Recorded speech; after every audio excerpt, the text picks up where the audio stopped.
Merci, Monsieur le Président. Monsieur le coordinateur, Monsieur le professeur émérite.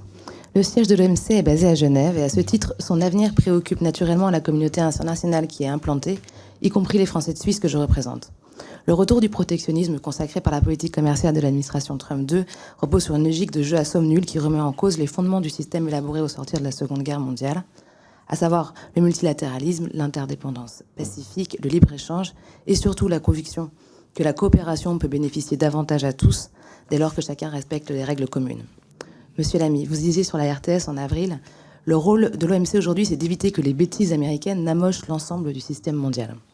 Mais les atteintes au système, vous l'avez évoqué, ne sont pas seulement américaines. L'Union européenne est parfois accusée de protectionnisme normatif, tandis que la Chine subventionne massivement certaines de ses filières.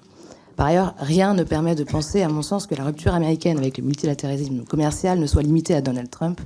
Rappelons à ce propos que le blocage de l'organe d'appel de l'OMC sous Trump 1 n'a pas été résolu sous l'administration Biden. Dès lors, comment l'organisation qu'est l'OMC peut encore jouer un rôle de garde-fou face au repli protectionniste? Et quels sont les leviers pour opposer à la logique du rapport de force un modèle de coopération multilatérale basé sur la réciprocité, notamment en matière sociale et environnementale? Je vous remercie. Je suis d'accord avec vous et je partage les inquiétudes. Moi, ma grande déception de ma carrière d'enseignant-chercheur sur le commerce international, ça a été l'échec. J'étais très content quand l'OMC a été créé. Bon, j'en voyais les limites quand même, j'avais écrit dessus, mais enfin, j'étais très content. Et malheureusement, l'OMC, alors, le fait qu'elle soit morte, c'est un peu fort, mais en même temps, ça recouvre quand même une certaine réalité. Incapacité donc de terminer les cycles de négociation, la règle du consensus et la procédure de règlement des différends. C'est même pas Trump 1 qui a commencé d'ailleurs, c'est Obama.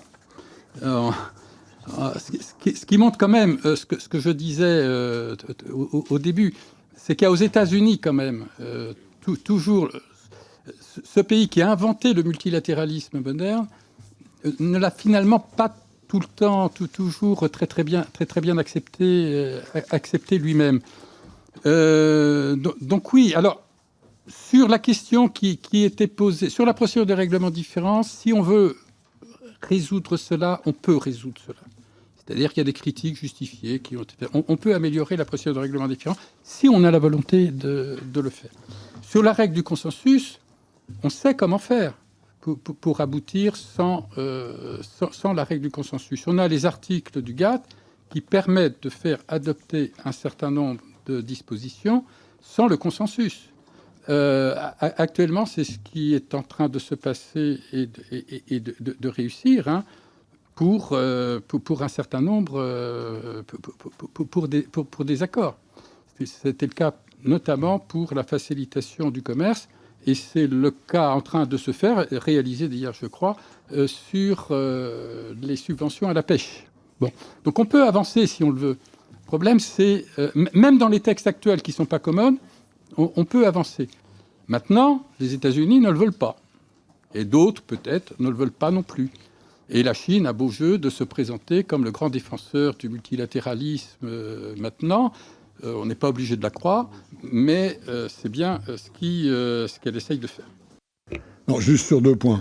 Un, vous avez dit, et on entend beaucoup, que l'organe d'appel, c'est-à-dire le mécanisme de règlement judiciaire, de règlement des différends à l'OMC, est bloqué. Non. Ce qui est bloqué, c'est l'ancien système avec les Américains. Il y a un nouveau système qui a été mis en place à l'initiative européenne, entre la plupart des pays hors les États-Unis, y compris la Chine, l'Indonésie, etc., qui en fait est une espèce de miroir du système précédent, sauf qu'il n'y a pas les États-Unis dedans. Voilà. Mais donc, nous avons aujourd'hui, à l'OMC, un mécanisme de règlement des différends qui fonctionne. D'ailleurs, l'Union européenne a gagné quelques procès récemment et on a perdu quelques autres. En général, on perd 2/3 des procès contre soi et on gagne 2/3 des procès qu'on instance, c'est la statistique normale. Et deuxièmement, le professeur Sherwen y a fait allusion tout à l'heure, pourquoi le cycle de Doha n'a pas abouti? Parce que les Américains n'en voulaient pas.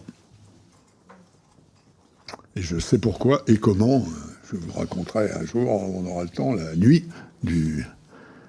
fameuse nuit de juillet 2008 où tout est parti en éclats.